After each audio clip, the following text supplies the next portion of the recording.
제가 여행을 한다라고 말하면서 저는 한 주간 동안 여행을 했습니다.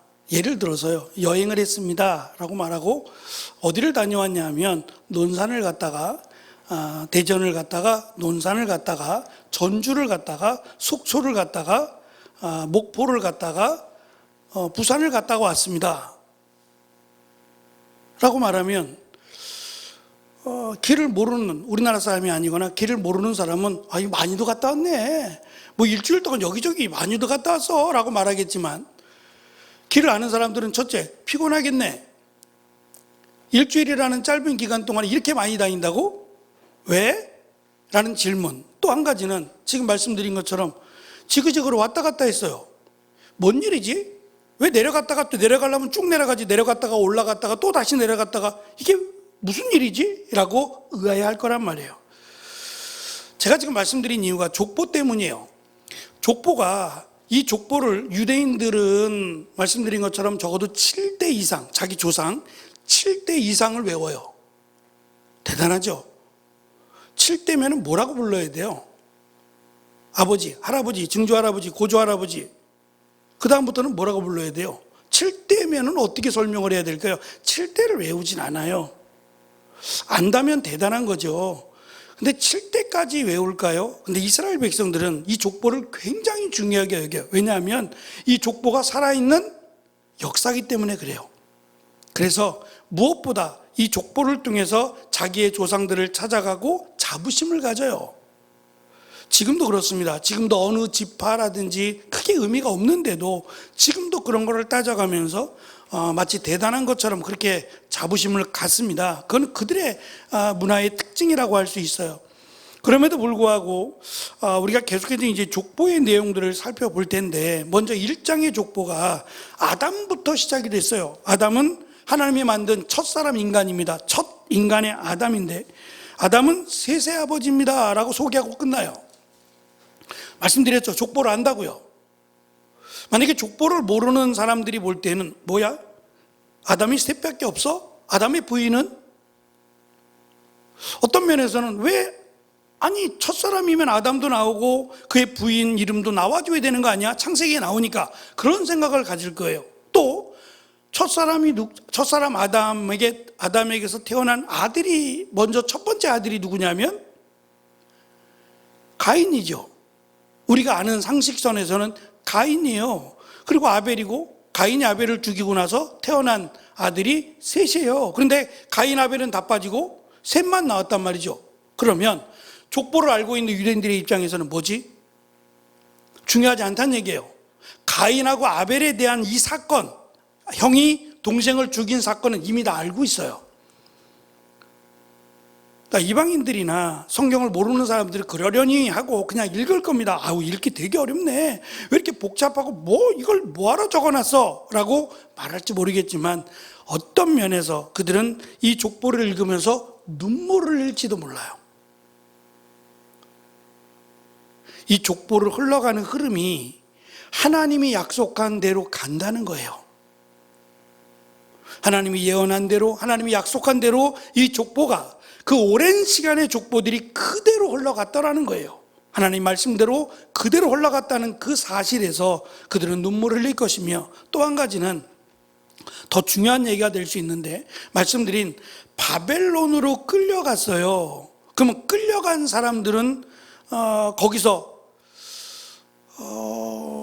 자기들만의 유대인들끼리 결혼도 했겠지만 거기에 살고 있는 이방인들하고도 결혼했을 가능성이 굉장히 높아요. 그래서 언젠가부터 유대인들의 기준이 남자였어요. 여자와 상관없이 남자가 유대인이면 유대인이었는데 이것이 바뀌게 돼요. 여자로 말입니다. 그래서 이런 혼란을 겪게 되는 것이 이 포로로 가면서부터, 그러니까 이스라엘 백성들이 갖고 있었던 땅의 개념도 다 사라졌어요. 어느 지파라는 것도 다 사라졌어요. 무의미해졌어요. 그래서 심지어는 레위 지파에게 땅을 주지 않았어요. 레위 지파들은 다른 지파, 11지파가 낸 11조를 가지고 그 레위 지파가 유지가 돼야 했어요. 그것만 하게끔 하나님이 만드신 법이었는데 포로로 잡혀갔어요. 레위 지파도 그렇고 뭐 다른 지파들도 다 흩어지게 되고 포로로 끌려가면서 더 이상 어느 지파냐라고 하는 것은 무의미하게 되고, 말씀드린 희년이라고 하는 안식년, 희년이라고 하는 제도도 사라지게 됐어요. 땅의 개념이 없어지고 땅이 회복되지 않아요. 50년이 지나도 100년이 지나도 그 땅은 내 땅이 되지 않아요. 돌아오지 않는다는 겁니다. 이제는 끝났어요. 그리고 그쪽에 살아가면서 1대, 2대 이렇게 시간이 흘러가면서 그들의 언어를 쓰기 시작하고 그들의 문화를 습득하면서 유대인이지만 유대인이 아닌 사람이 되어버리고 말았어요. 이도저도 아닌 사람들, 그리고 히브리어를 다 잊어버렸어요. 그래서 점점 이제 고대 그리스어라고 말하는 히브리어, 고전 그리어 헬라어인데 그 헬라어들을 사용하게 됐다고 말씀을 드렸죠. 어쨌든 포로로 끌려가면서부터 이스라엘이라고 하는 의미는 더 이상 사라지게 돼요. 어떻게 하면 살 수 있을까라는 것을 갖고 있지, 정말 돌아갈 수 있을까? 다시 돌아올 수 있을까라는 기대를 했을까 싶습니다. 근데 하나님이 약속하셨어요. 약속하신 대로 그들이 다시 바벨론에서 예루살렘으로 돌아오게 됩니다. 그 돌아온 이들에게 지금 족보를 말씀하시는 거예요. 이게 중요하니까 이거부터 말씀하지 않을까요? 할 얘기가 많은데 그들에게 왜 이 족보부터 가르쳐 주시는 걸까요? 말씀드린 것처럼 이스라엘 백성들에게 약속하신 하나님의 약속들이 다 이루어졌다는 거예요. 그리고 특별히 아브라함에게 약속하신 이스라엘 백성들이 끊어지지 않는다라고 했던 땅에 충만할 것에 대한 약속도 지켜졌어요.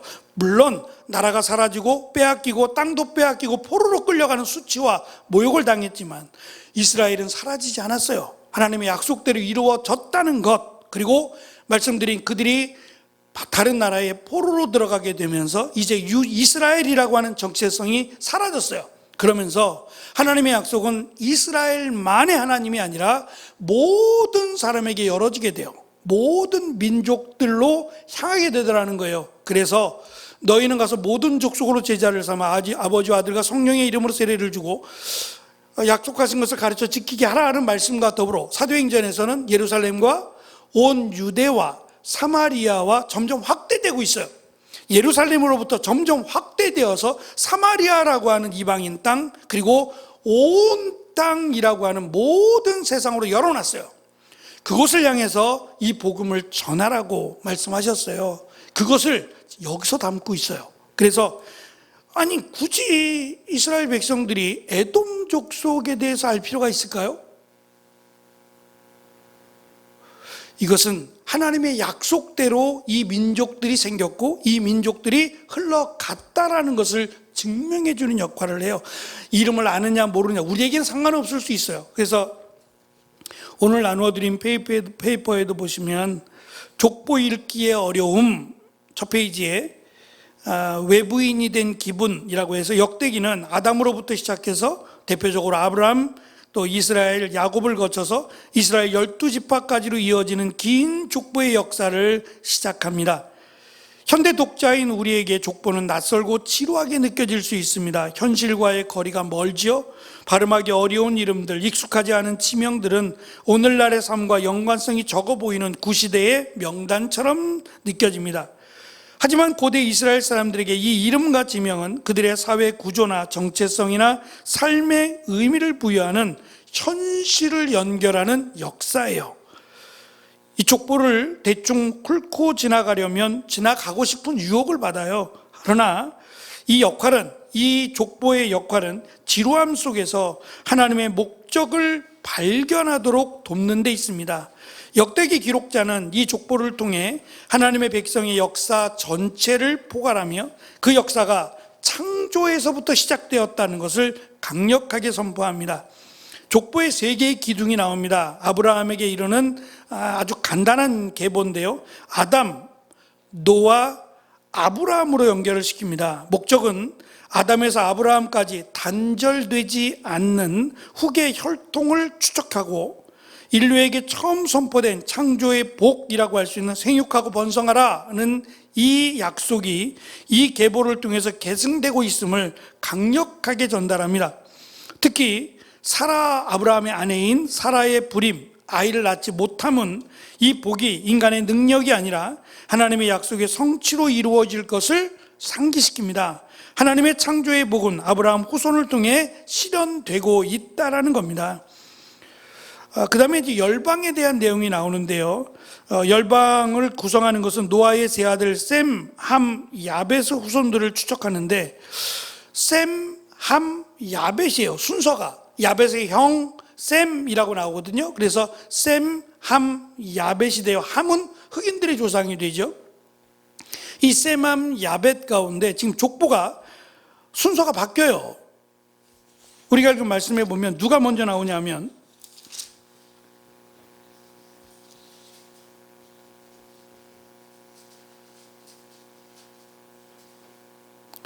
17절에 보면 셈의 아들은 아닌데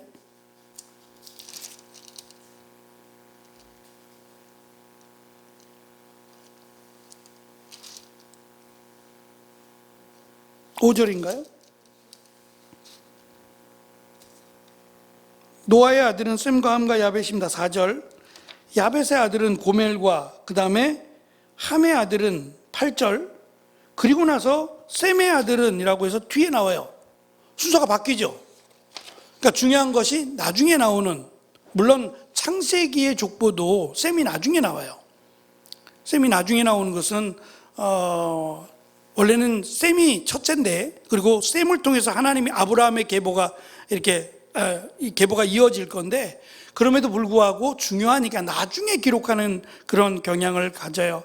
그래서 이 족보는 고대 세계의 모든 국가를 강조하고자 하는, 그러니까 아무리 강하고 아무리 뭐 다른 나라를 할지라도 이것 또한 하나님께서 세우신 나라다. 결국은 아담으로부터 비롯된 나라들에 불과하다라는 것을 강조함으로 그들이 엄격하게는 친척들이에요. 먼 친척들이지만 한 혈통 아니에요?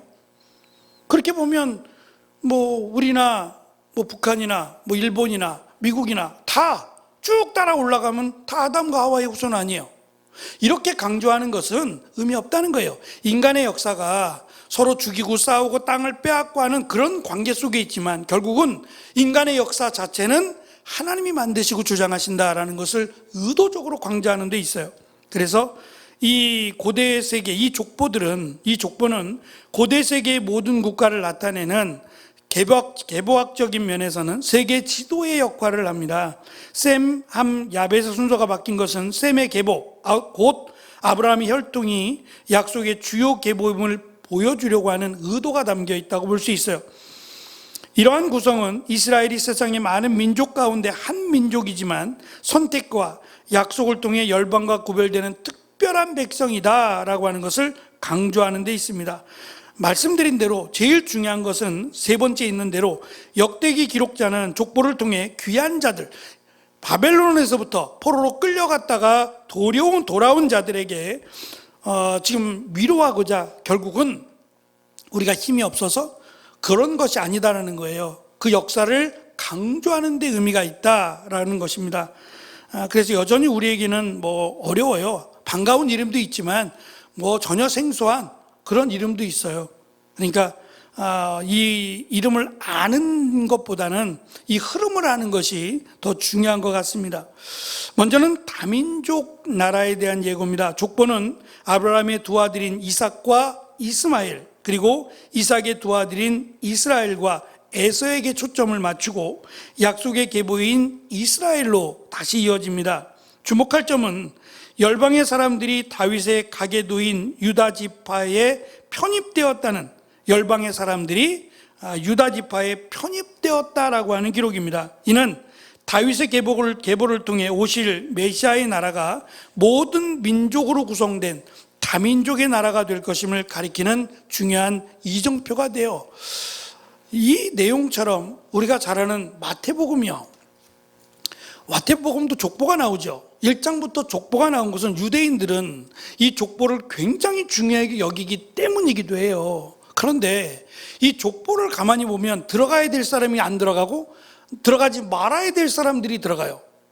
의도적으로 숫자를 맞추고 의도적으로 숫자를 맞추면서 몇 사람을 빼기도 하고 넣지 말아야 될 사람들, 어찌 보면 이스라엘의 수치예요. 사건과 이름 자체가 수치가 되는, 감추고 싶은 아픔인데 그 이름들을 노골적으로 드러내요. 우리가 잘 아는 다말이라고 하는 여인이요. 다말은 원래 부인으로 삼은 게 아니죠. 며느리잖아요. 근데 며느리 사이에서 유다를 낳는단 말이죠. 그러니까 이러한 경우, 또 우리가 잘 아는 룻, 또 솔로몬의 어머니가 되는 밧세바 같은 경우요. 이런 경우는 족보에 들어가면 안 돼요. 이름조차 넣고 싶지 않을 거예요. 그런데 왜 이 이름을 넣었을까? 실수라고 말하기에는 한 명이 아니잖아요. 완벽하지 않다는 거예요. 족보가 완벽하지 않다. 너희들은 혈통을 강조하잖아요. 유대인들은 혈통을 강조하고 아브라함의 혈통 강조하고, 그렇지만 이 혈통 속에 이 흐름이 온전하지 않다는 거예요. 완벽하지 않다. 부정한 사람들, 너희들이 말할 때 부정하다 여길 만한 사람들이 들어가 있다. 섞여서 그들을 통해서 솔로몬이 태어났고 결국은 솔로몬을 통해서 계보가 이어져 왔지 않느냐라고 하는 내용 말입니다. 그래서 혈통이 중요한 게 아니라 하나님께서 이 일들을 통해서 원하시는 것은 믿음의 사람이라는 거예요. 약속한 대로 예수 그리스도께서 아브라함의 또는 다윗의 혈통 가운데 오세요. 그래서 유다가 멸망을 했음에도 불구하고 유다의 후손이 끊이지 않아요. 이스라엘은 완전히 끊어집니다. 그냥 아예 단명이 되어 그 조상, 그 집안이 끝나버립니다. 그런데 유다는 남아요. 신라 같은 혈통들이 남아서 결국은 예수 그리스도까지로 이어지게 돼요. 그 다음에 대해서는 설명이 없죠. 설명의 의미도 없으니까 결국은 예수 그리스도가 말씀하신 약속대로 아브라함의 씨로 다윗의 후손으로 오신다라는 것이 이루어졌다라는 것도 마태복음이 강조하는 것이고, 혈통으로 구원받지 않는다, 구원받지 못한다라는 것을 의도적으로 강조하기 위해서 족보를 맞추면서 거기다가 의도되지 않았던 여자 이름을 안 넣거든요. 더군다나 부정하다 여길 만한 그런 여인들을 의도적으로 넣어서 이스라엘의 혈통이 온전하지 않다, 혈통으로 구원받지 못한다라는 것을 의도적으로 강조하는 데 목적이 있습니다. 마찬가지로 지금 이 역대상에서 강조하는 것은 앞에서 우리가 이사야서나 열왕기서에서 차이가 다르죠. 반복되는 내용이 있어요. 열왕기서의 내용, 그리고 사무엘서의 내용도 들어옵니다. 그건 그때 가서 이 열왕기서에서 말하고자 하는 시각으로 말씀을 드리도록 하고, 어쨌든 시대가 완전히 달라요. 그래서 유대인들의 성경, 우리 성경 말고 유대인들의 성경에서는 역대기서, 역대상, 역대하 합해서 역대기라 그랬죠. 이 역대기가 맨 끝에, 말라기가 아니라 맨 마지막에 가 있다. 시대적 순서가 마지막이에요. 바벨론 포로로 끌려갔다 돌아와서 약 몇백 년이 지나서 기록한 거니까 시대적 흐름도 맞아요. 그러니까 그것을 기억하고 읽으시면 의도가 있겠다, 단순히 그냥 족보를 말하고자 하는 게 아니다라는 것을 이해할 수 있을 겁니다. 말씀드린 다민족의 나라가 됐어요. 이미 이 말씀을 기록할 때는 이스라엘이라고 하는 정체성이 없어요. 다 혼합되어 버렸어요. 다른 민족하고 다 섞여 버렸다고요. 그 다른 민족들을 통해서 결국은 하나님의 약속이 이루어진다, 확장되어 간다는 걸 강조합니다.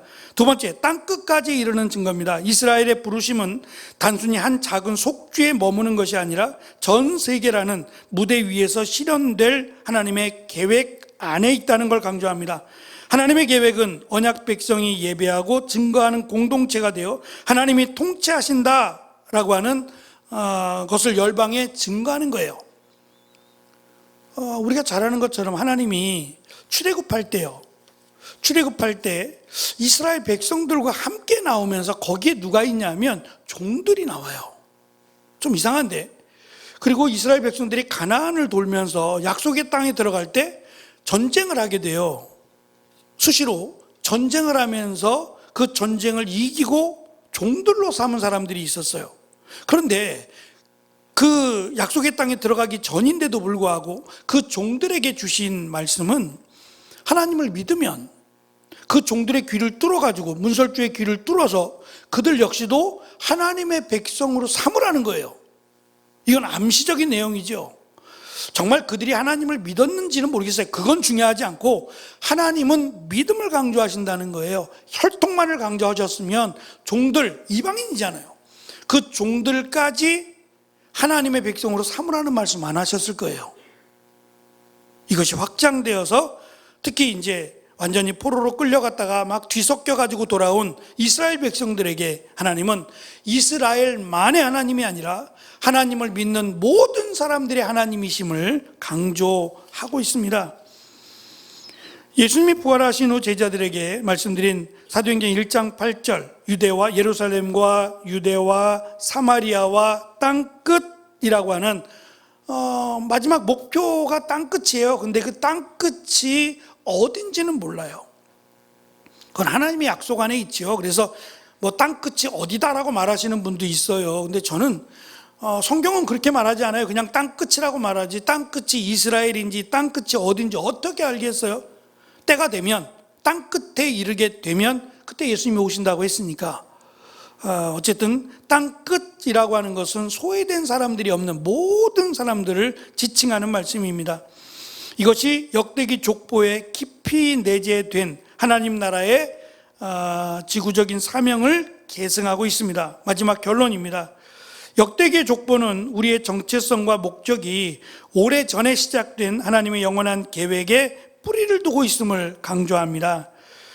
마찬가지로 이스라엘을 부르신 하나님, 그리고 아브라함에게 약속하신 하나님이 약속을 지키셨어요. 멸망받아 마땅한 이스라엘을 버리지 않고 그 약속을 끝까지 지키셨어요. 그렇다면 하나님이 우리를 부르셨다면 끝까지 우리와 맺은 약속, 언약을 지키실 거예요. 믿어 의심치 말라는 것이고, 하나님의 약속이 천지를 창조하신 아담이라고 하는 첫사람 아담에서부터 시작된 것처럼 지금도 하나님은 살아계셔서 우리와 함께 하시고, 또 하나님의 역사는 계속 이어져 간다. 누구를 찾느냐? 바로 이 역대기에서 강조하는 믿는 사람, 하나님을 믿는 사람을 찾고 있는다. 그가 이 구약 성경에서 강조하는 남은 자예요. 끝까지 남은 자는 믿음을 지키는 자고, 요한계시록에서 강조하는 끝까지 믿음을 지키는 자는 그가 바로 하나님이 찾는 자예요. 그러니까 그것을 잊지 말고, 이 족보가 만들어진 족보가 아니라 하나님의 약속으로 이루어진 족보예요. 그렇다면 이 족보가 여기서 끝나지 않겠지요? 계속해서 이어지겠지요. 근데 더 이상의 의미가 없는 것은 만약에 지금 이스라엘의 족보를 계속해서 적었다고 치면 어마어마하겠죠. 근데 그게 중요하지 않아요. 지금 이스라엘 백성들이 포로로 끌려가기 전까지의 완성된 족보, 이 족보들을 통해서 이것이 우리가 만들어낸 족보가 아니라 하나님이 만드신 것이다 라는 걸 믿으면 돼요. 그러면 우리가 살아갈 앞으로의 삶, 이루어질 모든 것들이 하나님이 역사하신다는 걸 우리가 믿을 수 있다는 겁니다. 그래서 우리가 이 땅을 잘 살아가는 것 중요합니다. 제대로 열심히 최선을 다해 사는 것 중요합니다. 그러나 그건 못지않게 중요한 것은 하나님의 역사를 기대하는 거예요. 하나님의 역사를 기대하고, 나라가 어려울 때, 또 우리 주변에 어려운 분들이 있을 때 믿음으로 기도하는 거예요. 우리는 하나님이 역사하신 것을 믿고 역사하실 것을 믿으니까 하나님을 의지하여 또 하나님이 도와주실 걸 믿음으로 기도하는 겁니다. 그것이 우리가 생각하는 우리가 잘 살고 열심히 사는 것 못지않게 더 중요할 수 있다는 사실을 강조해 줍니다. 그래서 비록 그들이 포로로 끌려간 아픔이 있지만 돌아오게 하신 것도 하나님이세요. 그렇다면 이제 어떻게 살아야 되느냐라고 하는 것을 가르쳐 주므로, 하나님이 너희들을 버린 것이 아니라 너희가 하나님을 버렸다. 하나님을 찾고 하나님의 백성이 되면 하나님의 역사를 다시 인도해 가신다라는 것을 강조하고 싶어 해요. 그래서 역대서의 말씀이 자칫 여기에 나온 이름들을 소개하면 결국 이스라엘의 역사를 소개하는 꼴이 돼요. 그것보다는 이 이름을 기록한 목적이 더 중요한 것 같아서, 그 목적은 하나님이 역사를 만드셨다라고 하는 사실이고, 이 역사가 이스라엘만이 아니라 모든 온 땅을 향해서 열려있다라는 사실을 기억하고, 나도 하나님의 택함을 받은 하나님의 백성이다라는 사실에 힘을 내는 저와 여러분이 되었으면 좋겠습니다. 기도하겠습니다.